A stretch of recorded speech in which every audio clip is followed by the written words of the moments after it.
Welcome to Her Fabulous Financial Future, a podcast by Women's Wealth. Here at Women's Wealth, we want to be your best financial friend, your BFF on money matters. If you've ever thought, I'm useless with money, or it feels like I should know more about this stuff, but somehow I just don't, then this is for you. I'm Sam Seckham, an award-winning chartered financial planner with decades of experience as an independent financial advisor. But much more relevant and interesting are the amazing women I meet and their stories. Let's talk about finances, bust through the taboos and take charge. We can create our own fabulous financial futures.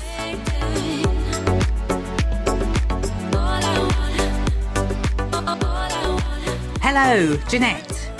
Thank you very much for joining me to have a little bit of a chat about your journey with Women's Wealth.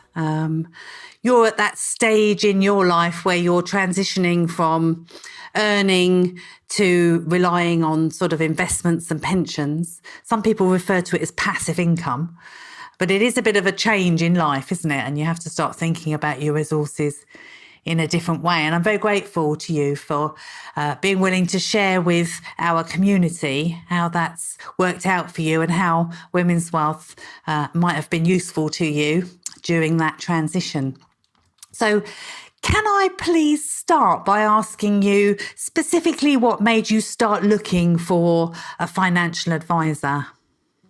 Yes, I was at a personal and financial crossroads in my life.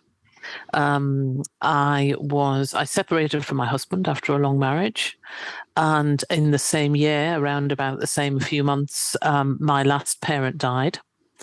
So I'm an only child, so I had an inheritance from that. And then, of course, I was on my own financially after quite a long marriage and in the process of separating, not yet divorced. So I wanted to know how best to invest the inheritance that I had. And also I knew that after caring for my mum for a while, that my usual freelance work wasn't going to be as full on as it used to be. And I didn't want it to be either, and I didn't need it to be. So that was tailing off a bit, and I'm choosing more to do things, maybe more voluntary work or with particular charities that I really want to work with, but there's not much money in it.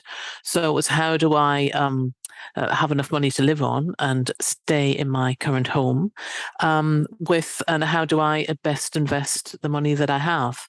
And I was a long way, coming up to 60, a long way off getting my state pension. So that gap was something that I had to mind and make sure that I still have some money in that transition period as well. So a lot going on, lots of moving parts and quite emotional things happening. Big things, really huge, and within a short period of time. So it's no wonder you sort of made the decision that you were going to get a bit of backup and a bit of input into maybe some ideas and the best way to manage things. Can I ask you, what other information was available at the time you decided to ask Women's Wealth to help you out with this, and how did we compare? Well, I went on the internet, as you do. I didn't know anybody else in my friends who had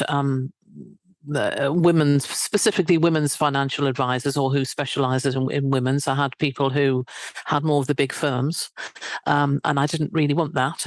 So I started to have a look on Google, as you do, and I actually interviewed, I think, 3 different companies that said they specialized in women's advice for women. And I was looking for several things, really. Just thinking earlier that specializing in a company that specializes in working with women was important to me, because I think it's important that someone understands, a fellow woman understands the sort of the chapters and cycles of a woman's personal life as well as her financial life. And how they all interlink, and maybe want something slightly different. I'm not saying from all men, I don't want to sort of generalize, but maybe aren't necessarily into just the accumulation of wealth, and maybe looking at more general values, lifestyle, those kind of things. So that was one of the reasons for a company that specializes in women, advising women. I was also looking for transparency and clarity over the fee structure. because I didn't want any nasty big surprises. And that might sound simple, but actually it wasn't when I started to look at how people, when I interviewed people, the other two people weren't as clear about that, or it was more, well, you'll see when you get the bill, or, well, it depends on what you invest in, all of that kind of thing. I thought, there's too many unknowns here for me to work with this. So that was really important to me. And I wanted somewhere where I could have easy access to my investments, not in the sense of taking the money out, but to be able to have a platform that I could see very clearly, that was very simple, what was actually happening to my money. I didn't want it just to come through the financial advisor and not have any access myself. That was really important. And also to be able to ask my advisor small queries without, again, having a huge fee or without it being a big deal. So that sort of accessibility was really important as well. And yeah, being able, and the green investments, in the 1980s, when it wasn't quite so trendy, I was interested in ethical, social governance, green investments, and that was still an important part. So again, when I interviewed the three women, it was more about, what do you know about green investments? What kind of platforms do you use? Because, well, as of about 6 months ago, it was very trendy, and there was a lot more people getting into that market. And I felt very naive about how to select a good green investment manager. So I was looking for the advisor that I worked with to know about them and to be able to advise me about kind of the best in the business that I could work with via them. So that was really important as well. And the last thing, last but not least, really, I was looking for someone who was a bit of a different personality from me, and I have to say, if I may, that you that you are in the sense of kind of very kind of upfront, clear, direct, no nonsense. This is how it is. This is what I think, and I like that. Yeah, you're quite a different personality from me, and I like that sort of contrast and that. And it's also so there's personality level, but there was also the level of the history and the experience of the advisor that really mattered to me too. So at that, I looked at your background and the fact that you run a successful other general financial advice business, not to do with just women, and that you are interested in, focusing on us now at this stage of your career, and that mattered to me too. Yeah. I find that a really interesting observation, Janette, actually, the fact that you liked the idea that I had a broader background, although currently I'm focusing on financial advice for women. I haven't done that all of my life. It's not the only thing that I've focused on. It's just that having had that really broad experience of finance, I'm now bringing it down to focus on women, mainly because I think we've been so poorly treated by financial services historically. And we get quite a tough deal to navigate as women. And I kept meeting women who were sort of more our age and thinking, oh, if I'd known you a couple of decades ago, you'd be in a very different situation now. So I was thinking to myself, how can I make sure that women are getting advice and earlier on in their lives? And that's where the focus on female finances came from, and the birth of Women's Wealth. So I'm glad you found us. I'm glad we stood out from the crowd. And one of the real differentiators we chose for ourselves was the very clear subscription and fixed fee charging model. We heard loud and clear when we did our research that that's actually what our members would prefer. So I'm glad that stuck out for you. So now that you've been with us, I think you joined us, if I remember, sort of March 2021, sort of around there. I think so, yes. Yeah. So you're over a year with us now. You've done some changing to the investments you had. We've done some stuff with you, and you've had some experience of the things that we arranged for you. So can you give me a bit of a sort of a potted tour of your journey with us and how it's felt? Yeah, I would say supported step by step in a way. From looking at exactly what my financial situation is and getting clear about the reality of that. And I think it's given me more confidence about the decisions that I've made, like the big decision to take my workplace pension, because I wasn't sure about that, and I was wondering, should I, I'm relatively young, should I, and fit, should I keep it a bit later, and so on. So there was something about the confidence about that, but you were able to show me exactly the implications of the decisions I was making with the charts that you showed about, this is you at 60, 65, when my pension kicks in, this is what's happening, this is a tax situation. So things like that, laying all of that out, and being able to ask you questions and not feel stupid, and just about things that aren't necessarily my interest area necessarily, but being able to ask you about when things weren't clear to me. That was really important. So then doing this sort of number crunching, actually looking at the reality of my finances, one of the challenges was actually just getting real about, for instance, just rather than just having a credit card bill of X per month, I had to look at, well, how's that broken down? What are the things that I'm actually spending my money on? And that was both a challenge, but when I got to do it, it was actually quite rewarding to see, oh, this is actually what's happening. There's a sort of sense of empowerment in that, in a way, and to look at very clearly, this is spending that I definitely have to do, to keep body and soul together and the roof over my head and pay my, dare we say it, energy bills, and the things that are discretionary. And it became quite clear, in that I had choice around that, and that really helped as well. So getting clear exactly where my money goes was very helpful. And I think I also wanted to consolidate. I had a folder with lots of different investments in different houses, some things that I just transferred over from my mother's investments with her choice of investment. And I knew I wanted all of my pensions, all of my investments in one place. And that was really important when you were talking about the platform that you use and why you use them. So I had a sense of confidence in that, but that again, everything was there, and that some things needed to be moved out and needed to be consolidated. And I was happy with that because I like simplicity and I like clarity around this stuff. Yeah. You're using a lot of the buzzwords that I think are so important around finances: empowerment. I do think that there are quite a few advice services where the advisor is very happy to do a lot of it for you. And if you were a different personality to you, I suspect, because you've always been very curious about what's going on and why. But it could be too easy to just let them do it for you and not really understand how you've ended up with what you've ended up with or why.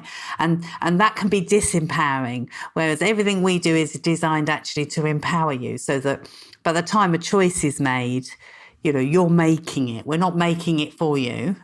You're making it based on information and guidance from us. As you say, sometimes it involves a bit of nudging to get the data together, because I do think that it's quite hard work, isn't it, meeting the standards of information and detail that we ask for initially. One of the things I do ask is, was that the most uncomfortable part of it, or what was the most uncomfortable part of your journey with us? What was the toughest bit of it? I was thinking about that, and I don't think there was anything really uncomfortable. Once I got down to it, I think it's one of those things that you avoid, of actually just looking down at the detail. Well, I can, of exactly where my money's going. So once I got down to it, it was fine. It wasn't that difficult. I think the fact that you give on your platform a structure for that, so I'm not just going completely in the dark. Well, where do I start, and what is a category anyway, and what would that look like? You give that as well, so that helped. So I could see, oh yeah, Wi-Fi, I need to put that in. Telephone, I need to put that in. Gas bill, travel. Oh, I didn't think about holidays. I didn't think about retreats or whatever. So all of that kind of thing that I can tend to lump together in one thing, but actually it's helpful to start to be more specific, which again, you gave a structure for that in your system, which was helpful. Yeah. Good. So did you enjoy using the portal? Did you say that the list of expenses helped you? Did you enjoy, we had the portal, don't we, says that we can share information securely, really. And it does then feed into the cash flow modelling that we do with you. But some people like it because it's a place to keep everything together, and other people just see it as a means to an end. How did it serve you? Yeah, I quite liked it. Again, because I could fill it in and, and see what I'd done and what I hadn't done.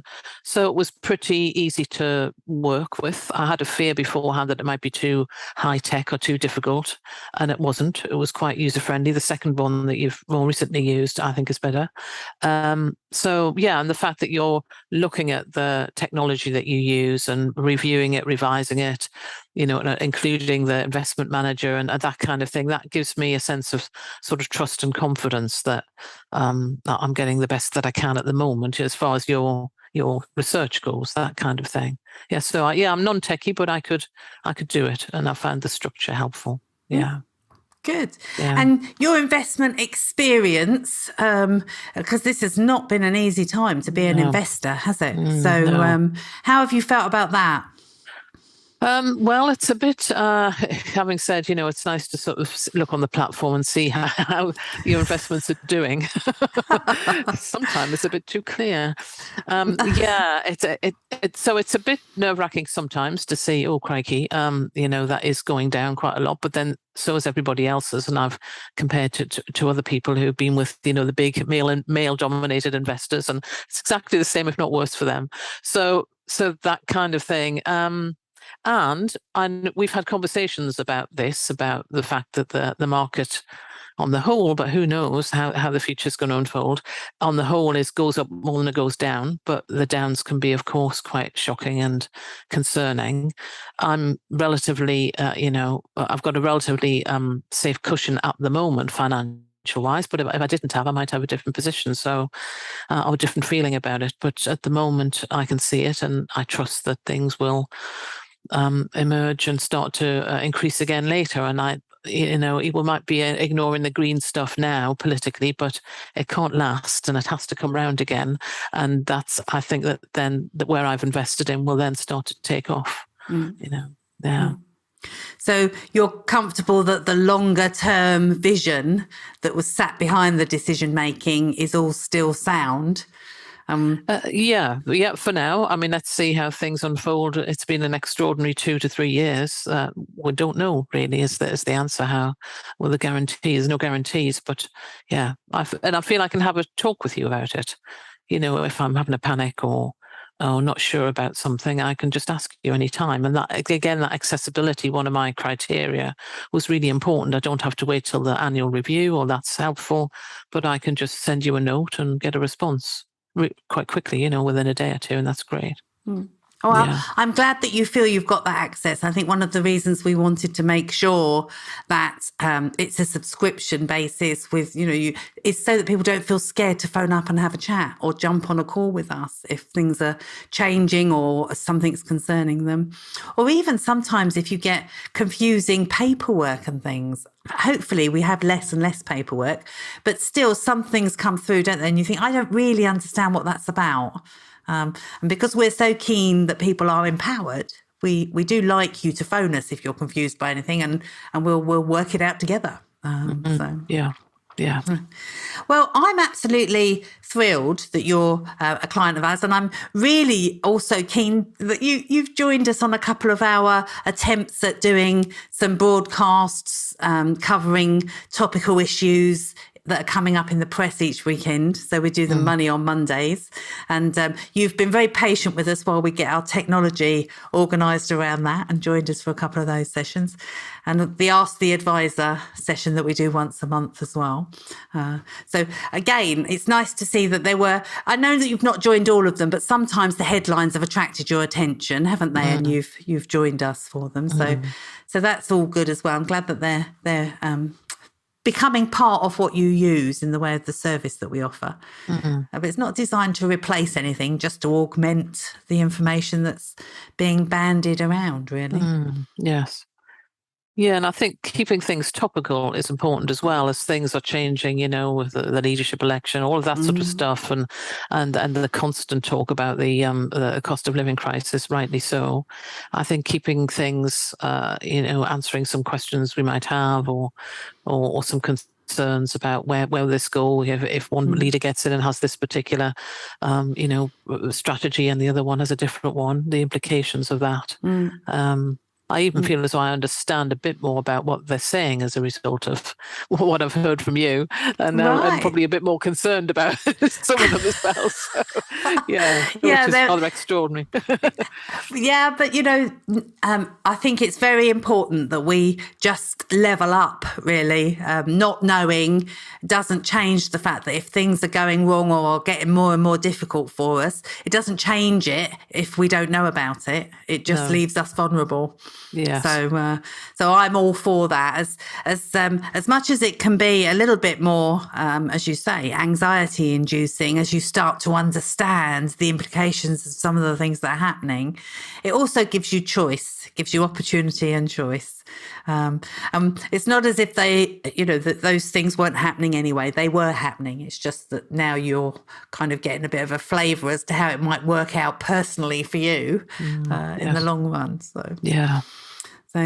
And those subjects, as you say, if you navigate them in sort of with some professional guidance and with some other opinions thrown in, but we try not to make any of our sessions too spectacular or sensational. They're designed to be informative discussions which just put a bit of meat on the bones from different perspectives and help everybody just feel their way around these subjects and get a bit more familiar with them. So I'm glad you're taking advantage of it, and I'm glad it's working as well, that you're feeling better informed.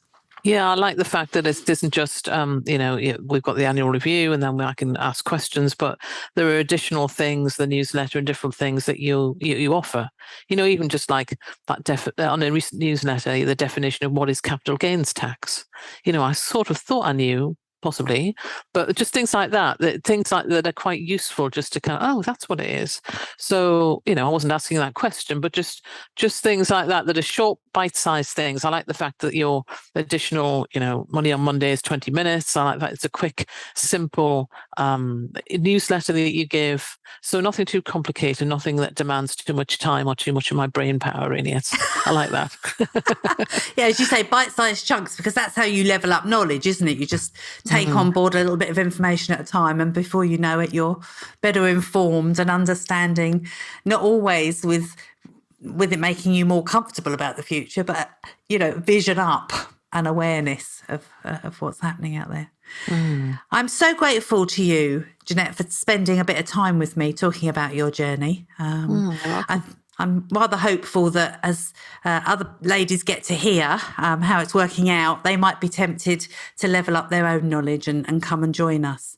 So I do appreciate your time. Thank you very much. I'm going to let you get on with your day now. It's been quite a warm one, hasn't it? I don't know about you, but I'm flagging a bit already. So enjoy the rest of a very warm day, and thank you for your time. Thank you. Thank you, Sam.